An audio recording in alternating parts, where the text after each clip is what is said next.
Olá, tudo bem com você? Que bom ter a sua companhia por aqui. Eu sou Juliana Fernandes e está começando mais um Cuidado Idoso. Esse é um espaço feito com muito carinho para a gente conversar sobre saúde, qualidade de vida e bem-estar na terceira idade. E aqui a gente fala de forma simples, sem complicação, sobre temas importantes do dia a dia, trazendo profissionais, histórias inspiradoras que mostram que é possível sim envelhecer com mais saúde e também alegria.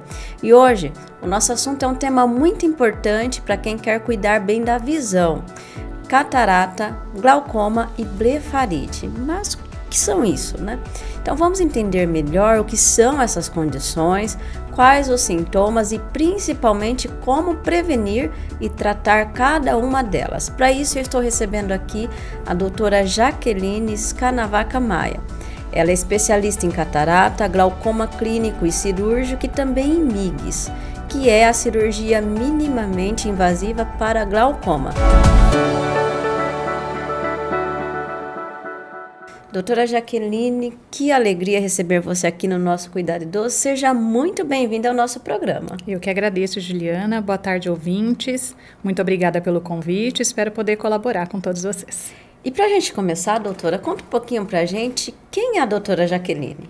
Bom, antes de mais nada, acho que sou uma mamãe apaixonada, esposa, amo muito a minha família, atuo na medicina há mais de 12 anos, especialista em oftalmologia, catarata, glaucoma, como você bem disse, e minimamente invasiva de glaucoma, que é uma novidade aí, né, que a gente vai tentar passar um pouquinho para vocês hoje.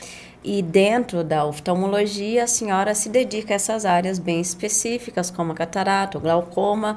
O que despertou esse interesse em trabalhar com essas doenças que afetam tanto a visão dos idosos? Acho que é mais intuitivo, né? Quando você está ali na especialidade, rodando em todas as áreas, você vai criando conexão com o tipo de paciente. No glaucoma, a gente tem pacientes aí extremamente gratos, alegres, apesar de uma condição grave existente. Então, acho que tudo isso na intuição, na emoção, vai direcionando a gente para a escolha da nossa especialidade, aí do que a gente vai levar para a vida. E agora vamos começar então falando da catarata, que é uma das condições mais conhecidas. Perfeito. De forma simples, o que é exatamente a catarata? A catarata, ela basicamente é o envelhecimento natural do cristalino, né? Por isso ela é tão prevalente. Conforme ganhamos anos, aí nos aproximamos mais do diagnóstico de catarata. Não tem muito para onde fugir. E ela está ligada apenas ao envelhecimento ou pode ter outros fatores envolvidos e há sinais de alerta que indicam que a pessoa está desenvolvendo? A catarata ela é principalmente uma doença senil, mas existem diversos fatores que podem levar. Causas externas, abuso, né, de drogas, diabetes, uso de corticoide, trauma ocular e até congênito, né? Cataratas que já nascem com o paciente. E existe alguma... Mas são bem menos comuns, né? A senilidade aí tem como principal fator. Existe alguma forma de prevenir ou retardar o aparecimento dela? A prevenção, ela é mais com o estilo de vida, né? Mas como eu falei, como se trata de um envelhecimento, assim como a gente não impede a pele de envelhecer, todo o organismo de envelhecer, o cristalino, que é a nossa lente natural, também vai sofrendo esse envelhecimento. E quando ele envelhece, o que acontece com esse cristalino? Ele perde transparência. Então, um cristalino que quando nasce com a gente, ele é transparente como o vidro, ele vai se opacificando, tornando-se leitoso, esbranquiçado.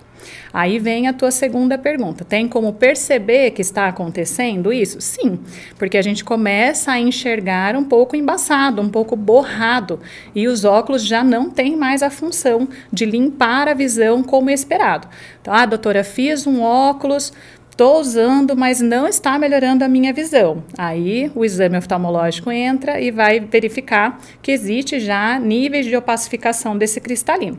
Quando ele existe, já não tem mais a razão do óculos, né? Se a indicação já for cirúrgica. Porque se você parar para pensar, colocar uma lente transparente aqui em frente, mas lá dentro a gente tem uma lente que está sendo opaca, que está opaca, não vai trazer benefício nenhum. Não vai ter benefício o uso do óculos. E falando da cirurgia, essa cirurgia de catarata é um procedimento muito comentado. como ela é feita atualmente e quais são os avanços tecnológicos que trouxeram mais segurança e rapidez. Então, quando os pacientes chegam no consultório, é muito comum eles falarem, doutora, eu tenho que esperar a minha catarata amadurecer, porque isso era uma orientação antiga, né? Então, antigamente nós orientávamos pelo alto risco, pelo risco-benefício da cirurgia, né? Hoje ela é extremamente tecnológica, rápida, uma cirurgia que tende a ser indolor, né? Então, por toda essa melhora, a gente já tem uma indicação muito mais precoce. Não existe mais essa orientação de esperar amadurecer a catarata ou esperar perder a visão totalmente. Quando você tem perdas de linhas de visão que já está prejudicando as atividades laborais ou o dia a dia daquele paciente. E quando a gente fala em idoso, a gente está falando em qualidade de vida, em autonomia, né? Porque pensa, um idoso que enxergou bem a vida inteira, chegar na sua terceira idade e começar a ter uma perda progressiva dessa visão, ele começa a perder a autonomia até dentro da própria casa, né? Então, é importante o diagnóstico e a cirurgia precoce para que evite esses, que pode, risco de queda, dependência de familiares muitas vezes, né? Aliás, a gente está falando da catarata aí, que é o principal fator de risco de cegueira mundial, Brasil, né? Reversível, graças a Deus. Então, a gente faz a cirurgia, tira esse cristalino doente, opaco, e implanta uma lente intraocular lá dentro, transparentinha, muitas vezes já com o grau corrigido desse paciente, para que ele saia da cirurgia já até com uma independência de óculos mesmo. E geralmente quando fala em cirurgia, a maioria das pessoas tem medo. É comum que os idosos também fiquem com medo? Há muitos mitos sobre essa cirurgia. Como desmistificar isso? Não, é muito comum, né? Afinal de contas, é um procedimento nos olhos, né? Que é um patrimônio aí, né? Da saúde, da qualidade de vida. Então, existe sim esse medo. Como eu falei, com o avanço da tecnologia, essa cirurgia tem se tornado cada vez mais segura. Então, antes de perder a visão, é importante uma análise, a confiança no seu médico para que faça esse procedimento de forma mais calma, mais tranquila. Acho que é fundamental. A gente nota essa variação aí no humor no dia da cirurgia. Quanto maior a confiança do paciente para com o seu médico, mais tranquilo ele vai. Então, a gente sempre orienta e busque alguém que te deixe tranquilo, que te explique sobre todos os passos da cirurgia, sobre pré-operatório, pós-operatório e dê toda a assistência do início ao fim. É muito importante sempre essa relação entre médico e paciente, né? Com certeza. O paciente já vai seguro. Com certeza. E agora, doutora, passando para o glaucoma, que muitas vezes é chamado de ladrão silencioso da visão. O que realmente é o glaucoma?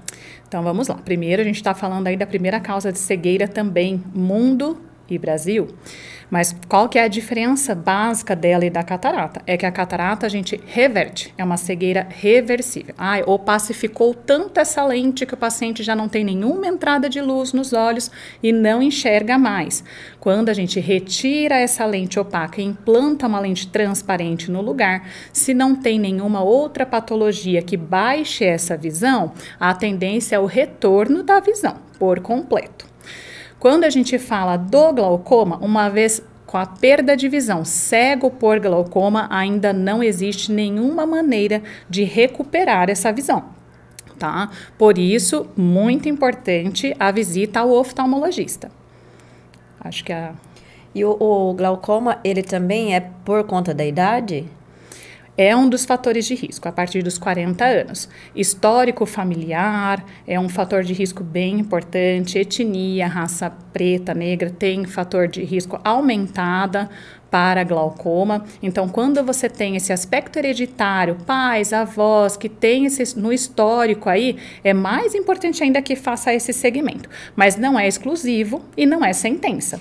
Por isso que eu sempre digo, principalmente a partir dos 40 anos de idade, a ida ao consultório oftalmológico deve-se ser frequente. E geralmente é o que as pessoas não fazem. Exatamente. Sobre o glaucoma ainda, há tipos mais comuns? Quais são eles? Faixa etárias? E quando ele costuma aparecer, tem uma certa frequência? Tem sintomas perceptíveis? Muito importante essa pergunta. Então, a partir dos 40 anos, como eu falei, todo mundo apresenta algum nível de possibilidade de desenvolver glaucoma, tendo o fator hereditário, racial, enfim, um aspecto aumentado dessa possibilidade, né? Mas o glaucoma, em fases aí iniciais, ele não tem nenhum sintoma. Por isso é o ladrão silencioso da visão, porque a gente começa a ter uma perda periférica da visão, ela vai se tunelizando, vai se fechando. Mas nas fases iniciais do glaucoma, aí, a gente perde cerca de 10 graus de visão. Então, se você está olhando reto, para um ponto reto, eu olhando aqui, eu te enxergo, eu consigo te ver aqui à minha direita, ver as coisas que estão ali à minha esquerda. Quando a gente começa a perder campo de visão, se a gente colocar aqui que a gente perdeu 10 graus, você acha que isso é perceptível a olho nu? Não é. Nós não conseguimos perceber pequenas variações de perda de campo visual. Quando que a gente vai perceber essas perdas? Quando de fato já está com uma visão mais tunelizada. Então a gente perde a capacidade de enxergar o que está acima, o que está abaixo, o que está à direita, o que está à esquerda. A gente enxerga literalmente à frente. Se quiser enxergar algo que está no pé, temos que direcionar os olhos. Para o lado, temos que direcionar os olhos. Aqui estamos falando num estadiamento já bem avançado do glaucoma, tá? Como ele é uma doença crônica, progressiva e lenta, é muito importante falar aqui que não precisa se assustar com esse diagnóstico. O que precisa é ter esse cuidado de todos os anos estar em consulta.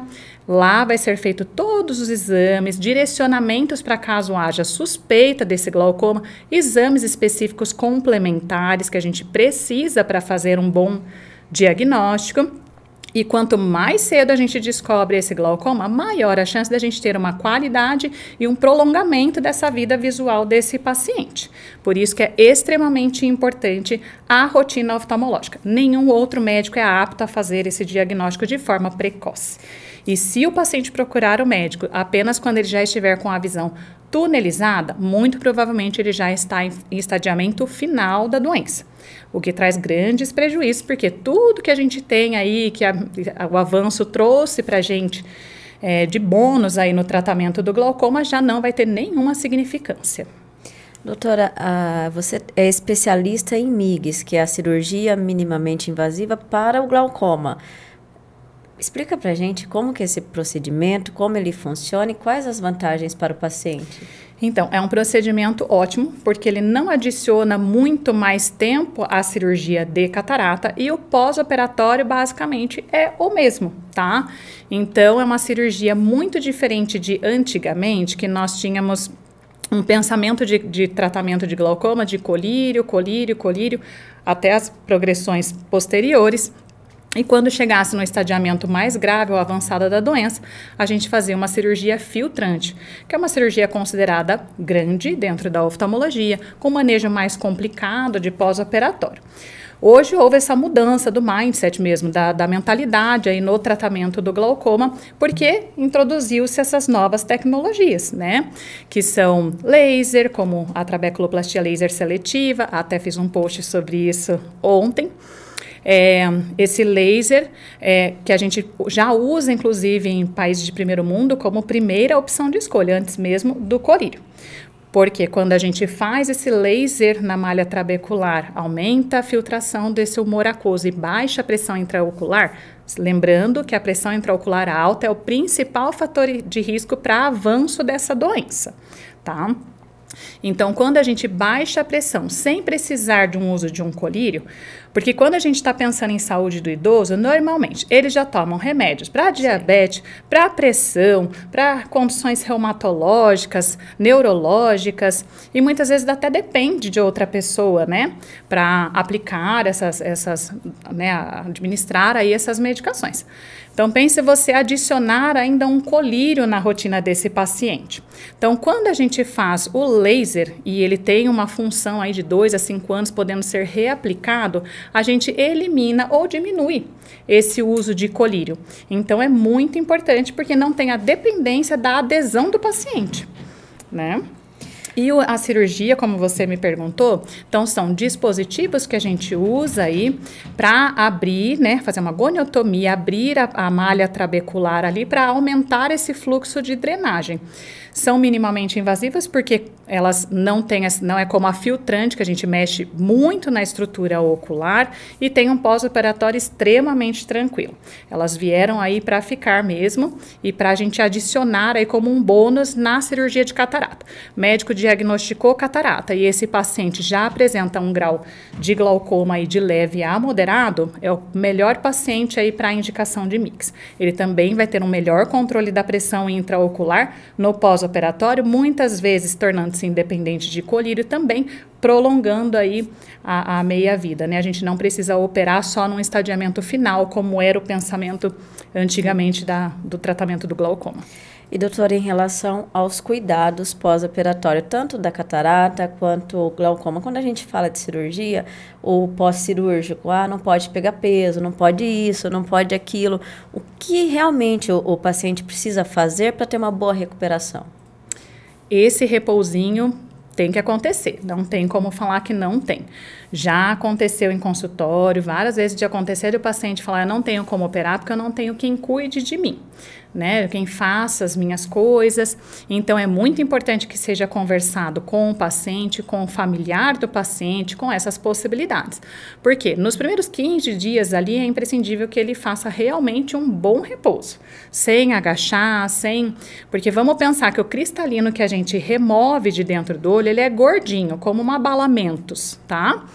E a gente coloca uma lente intraocular, que é uma chapinha, ela é bem fininha, dentro do saco capsular que segurava esse cristalino.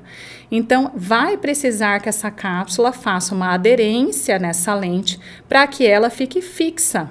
Então, enquanto está acontecendo essa cicatrização, para que essa lente fique fixa, a gente precisa fazer esse repouso pelo risco dessa lente extruir, sair do local que a gente implantou ela.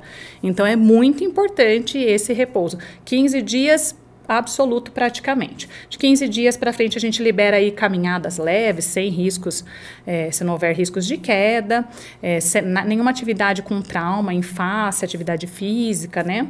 Coisas assim. E a partir de 30 dias de pós-operatório, vida completamente normal. E além da catarata e do glaucoma, outro problema bastante comum é a blefarite. O que é essa condição e por que ela costuma aparecer com frequência em pessoas idosas? A blefarite ela é uma inflamação desta basezinha ciliar aqui das pálpebras, né? Tem aí diversas causas, pode ser infecciosa, uma condição da pele mesmo de aumento de oleosidade. Pacientes com rosácea tendem a ter uma piora importante desses quadros o que ela cursa? Ela cursa com uma inflamaçãozinha na base ciliar, podendo ter aí variados graus, né, de inflamação. Por que ela é difícil controlar? Porque ela é crônica, normalmente ela está associada a fatores que a gente já tem na pele. Então, quando vem associada ao ácaro, por exemplo, ele já existe na nossa flora natural, vamos dizer assim, da pele, né? Mas o que acontece? Condições ali, excesso de oleosidade, começa a fazer uma proliferação inadequada desses bichinhos, né? Seja do ácaro, de bactéria, e começa a aumentar a inflamação ali nesse local, na base das pálpebras mesmo. E ela tem cura ou apenas controle? Controle, né? Uma vez que ela é uma doença crônica que está associada a fatores normais nosso da pele, muito provavelmente esse paciente tende à cronicidade. Ele vai melhorando se houver bons hábitos e um bom tratamento, mas a tendência é a cronicidade. E existe relação dela com outras doenças oculares, como olho seco? Com certeza. Quando a gente está falando aí em aumento de oleosidade da base palpebral, a gente está falando em diminuição da qualidade de filme lacrimal, uma vez que ele vai compor esse filme lacrimal. O filme lacrimal é como se a gente fizesse um bolo, né? Farinha, ovo, água. Se a gente mistura mais ou a menos de algum ingrediente, a tendência é que aquela massa não fique boa. O filme lacrimal é a mesma coisa. Ele é composto por gordura, água e qualquer coisa que desequilibre as proporções aí, a lágrima tende a ficar com uma uma baixa qualidade. E ao invés dela impregnar, a gente pisca e o filme lacrimal se forma, ao invés de fazer essa impregnação na superfície ocular, ela tende a escoar. Por isso que muita gente não entende quando fala assim, é que o teu olhinho está seco. Ela não fala, não é seco? Não, lacrimeja o dia inteiro. O que é esse lacrimejamento? Nada mais é do que o filme lacrimal totalmente inadequado, que ao invés de manter-se na superfície ocular, ele está saindo. E quais são os cuidados diários de higiene ocular que podem ajudar a prevenir problemas como a blefarite? Basicamente, higiene. Tá? Então, a gente já tem aí diversos produtos no mercado específicos para fazer essa higiene, mas um bom shampoozinho neutro, infantil, com um pouquinho de água morna aí já cumpre bem essa função também. O ideal é uma higiene diária. Eu sempre oriento a fazer isso no banho, porque a água morna ou a compressa morna, ela também traz benefícios da drenagem desses pontinhos de gordurinha da base, né, das glândulas de meibômios, que a gente chama. E então a higiene, além de remover mecanicamente esses excessos de gordurinhas, pontinhos de obstrução que podem acontecer ali, ela faz essa prevenção de proliferação de qualquer bichinho que haja ali em volta dos olhos. Lavar os olhos com soro fisiológico. Não é legal, nem água boricada. Doutora, vamos esquecer isso, gente. E o uso dos colírios sem prescrição médica é algo que ainda acontece bastante. Quais os riscos disso para a saúde dos olhos? Bom, colírio é medicamento, né? Então, mesmo quando, mas é só um colírio lubrificante. A gente não orientação médica, tá? Tem muito colírio na rede que eles vendem como lubrificante e que não se trata de um lubrificante, principalmente colírios à base de nafazolina. Não façam isso, são vasoconstritores, pode afetar até o coração para quem já tem alguma predisposição cardíaca. Por isso que eu sempre digo, mesmo que seja só um lubrificante, só para deixar o olho um pouquinho mais branquinho, a orientação deve ser médica. A gente já tem uma gama infinita de preços e variedades aí de colírios lubrificantes excelentes disponível no mercado, mas não é qualquer colírio, é sempre prescrito pelo seu médico. E quando a gente fala de idoso, a preocupação é controlar uma pressão alta, um diabetes, essas doenças crônicas mais conhecidas. E muitas pessoas acreditam que só precisa ir a um oftalmologista quando sentem algo. Com que frequência é ideal fazer esse acompanhamento, um exame de vista, principalmente a partir dos 60 anos? Então, quando a gente falou aí do glaucoma, né? Se a gente esperar vir algum sintoma do glaucoma, a gente perde totalmente o time de tratamento, né? Todas o que a gente tem aí para lançar mão, para fazer, para que dê que prolongue a vida visual desse paciente, a gente vai perder esse tempo, né?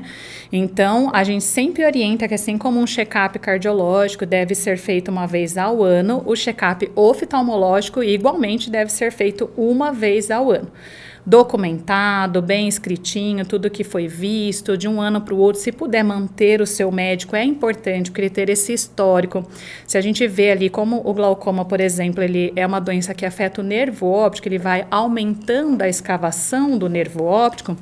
Quando a gente detecta essa escavação aumentada de forma precoce e documenta isso de um ano para o outro, a gente já sabe dizer se houve alguma mudança importante com relação a isso, devemos agir de forma um pouquinho mais agressiva nesse tratamento.